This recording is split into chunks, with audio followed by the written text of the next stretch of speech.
You're an independent contractor or a service-based business owner, the best way for you to land high-ticket clients is to ensure that you have a streamlined client process so that you can be able to give them assurance that whatever they're investing in is exactly what they're going to get. And that is why in today's video, I'm going to be talking to you about how to streamline your full client process step by step. Hi, if you're new here, my name is Gloria, and let's get to it. So the first process we need to talk about is the onboarding process. Now, when you're onboarding a new client, most of the time they just need the assurance that you're going to handle the project with confidence, you know what you're doing, and you can be able to predict the next steps. Because remember, you're a service business, there's no tangible product you're actually going to give them, so they are only depending on your expertise and your way of delivery. The first thing you need to think about is having a discovery call whereby you are going to detail exactly what the client needs and you're going to understand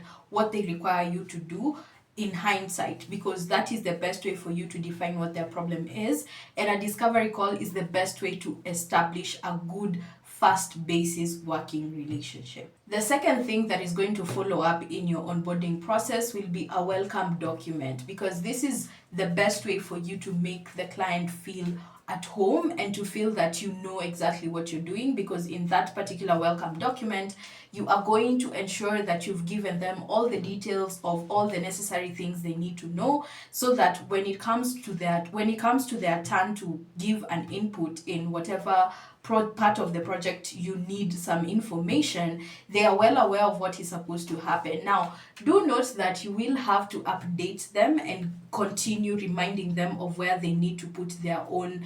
inclusions into the project. But a welcome document basically just establishes the foundation so that when this client is getting into this project with you, they know what is required of them firsthand, so that there's no conflict in terms of when you start requesting for this particular information. And then the third thing, which is the most important one, is the project proposal. Now, this document is going to cover the whole scope of work, the expectations, as well as some testimonials from your previous clients. What this document is supposed to do is to cement the trust that you know what you're doing, because you've already worked with other people before. There are other people who've already given you recommendations, as well as you have captured the real scope of the project. Now, this document is supposed to ensure that both of you come to a memorandum of understanding when it comes to the project that you are delivering, so that you can be able to meet the requirements and meet the responsibilities of you actually delivering that project. So the next step after you guys have agreed on the project proposal is the agreement stage. Now, in this particular stage,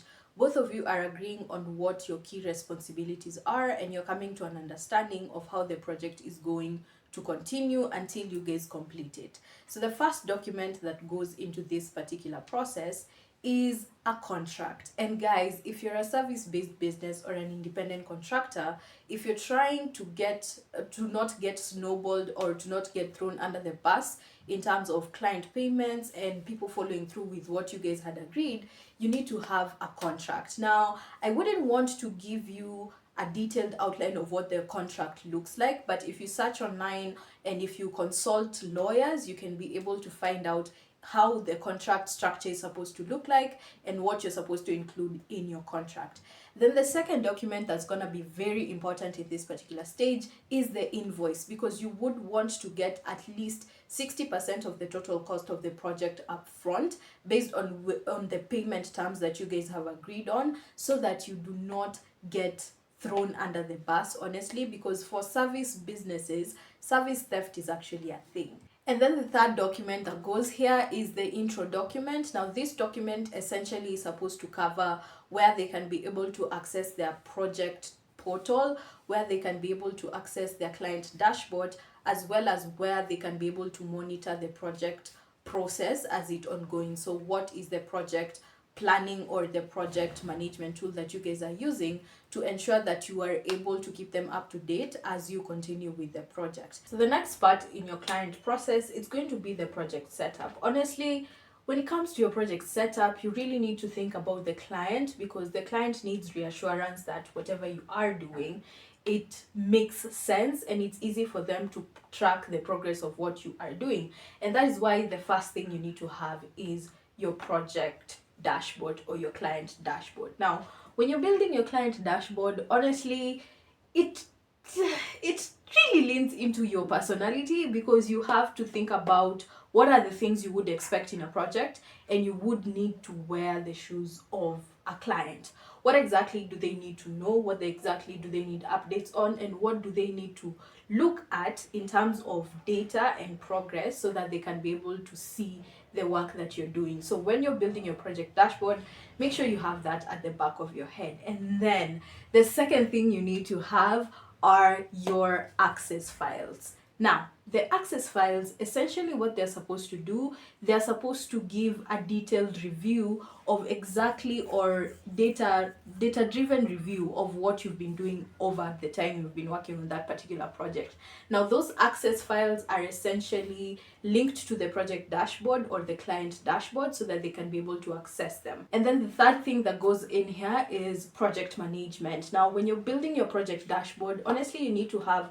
a project workflow, so that the client can be able to see at the back of the system what exactly is going on in the project. Now, when you are building your project dashboard, you're supposed to keep it as an ongoing process. I usually love using Kanban boards, and if you don't know what Kanban boards are, this is an example of what a Kanban board looks like, and it shows how the project moves from point A to point Z, where you've completed the project. Now, it's very essential you have a project management Kanban board or board, so that it can make it easy for the client to see the progress as you continue moving the project within the steps or the stages that this project has to go through. Then the next step in your client process is going to be the revision and review of the project, because it is essential you pay attention to what the contract states, and you are supposed to have at least a minimum number of revisions you're going to do in a project, and the minimum number of reviews you're going to give access to your client while you are still in the process of completing the project. So you need to have a process of how they are going to deliver their revisions, or how they are going to have a review of the project and give you the points of revision where they would like that project to be taken under consideration. And most of the time this usually happens, especially if you're in the digital marketing space, if in social media, if in content marketing, or even if in web design or any design kind of work. This is where revisions mostly matter. Now, it's very essential you outline the number of revisions that a client is going to get in the contract that you signed, because you also do not want to ensure that these people take advantage of the amount of revisions you can give, because I told you, and I'm going to repeat it again, service theft is actually a thing, and you want to protect yourself as much as possible from service theft. Then after you've been able to do the review and revisions part of the client process, the next process is to offboard the client. Now, in this particular process, you really have to pay attention to after sales, because you would want to encourage the client who you have worked with to come back for a second service, because returning clients are the ones who actually make a business successful. So in order for you to do that, the first thing you have to do is to collect all the resources that are going to be necessary to hold their hands as they're implementing or continuing to work with the project that you have completed, because you're not going to be there with them every step of the way as they're proceeding with what you've been able to show them throughout the project. So having resources that are going to help them throughout the process of adoption and everything is going to be very, very essential. And then the second thing that goes into the offboarding process is you really need to ensure that you have gotten the clearance of the maybe remaining bill from the invoice, and you also want to ensure that they know that you're open to helping them throughout, at least giving them a support for like a week or two, so that they can be able to continue comfortably with whatever you've been able to do. Because remember, you are the one who was working on this particular project 24/7, so you'd want them to have at least a basic understanding of what you did. That is why having a user training, including a user manual, as well as helping them with ongoing support for like a week or two, is going to be essential when you are offboarding the client. And once that's done, you can offboard them from the client project that you're currently having, and you can close that project. Now, once you're done with the offboarding process, you're going to give your clients at least a buffer of like 2 to 3 weeks before you start asking for a recommendation, because you would want them to at least get a feeling of what you've been able to produce in terms of your project, and they can be able to experience the value, or rather the product that you have delivered to them based on the service that you have offered them and you've been working on in the project. Now, this buffer essentially just gives them a good way of thinking about your recommendation, and then you're going to request for a recommendation. Now, there are 3 ways to go about this. The first way is you can send them an email whereby you request them to send you an email of their experience, and they can be able to do a detailed email. The second way you can request for a recommendation is by having them fill a form which you have predetermined the questions, and you can have them just follow the lead in that particular form. And then the third way is to actually ask for a recommendation through social media. So you can either use LinkedIn, you can also use Google reviews to get as many recommendations as you deem possible or as you want for the projects you've been able to work on. But it's very, very essential you get a recommendation from your clients, because social proof is basically how you continue upselling your services to the people who want to work with you. Now, up to that point, I'm hoping that you guys found this video to be particularly helpful. If you did, then make sure to give me a thumbs up, subscribe to the channel if you haven't done so already. If you also do have questions with regards to what we've covered today, feel free to let me know in the comment section. But up to that point, thank you so much for watching until the end, and I am going to see you in the best startups software video.